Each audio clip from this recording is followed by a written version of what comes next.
One of the biggest concerns I hear from my students is not knowing how they will react in a life-threatening situations. I get questions like, will I freeze and forget everything I know? Will I be afraid?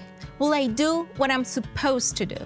While it is true that you can never be completely prepared for that specific moment, it's also true that proper training and learning about what to expect can help.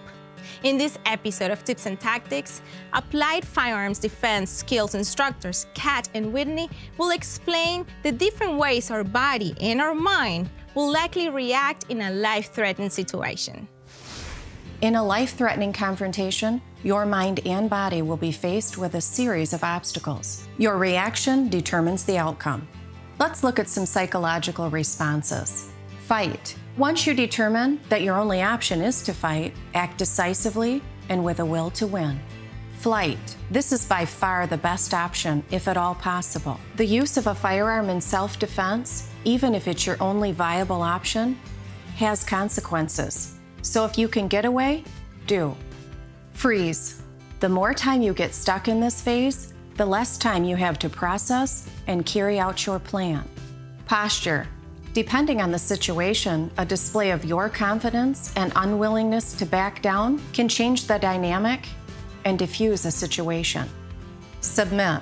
This is the worst option. At that point, you're basically giving up. If you can't run from the situation, you have to fight. Now let's look at some physiological responses. Loss of fine motor skills. In a life-threatening confrontation, your fine motor skills will be the first to go. Tunnel vision. It's almost like your surrounding environment disappears. Auditory exclusion. Concentrating on the threat almost can make sounds go unheard. Skewed perception of time. Although lasting just seconds, the entire event seems to play out in slow motion. Adrenaline rush. Adrenaline dumped into your system can cause your muscles to tremble. It's very important to incorporate stress into your training. Any practice is better than none, but adding some reality-based training into your practice can make all the difference. Remember, the single most crucial aspect of surviving a life-threatening confrontation is the determination to persevere, prevail, and never give up. Thank you, Kat and Whitney, for your take on this important subject. I absolutely agree that we have to be determined to persevere and never give up. The best way to keep our mind and our body in sync with our determination is to follow a weekly training program. This will give you confidence in your abilities should you ever encounter a life-threatening situation.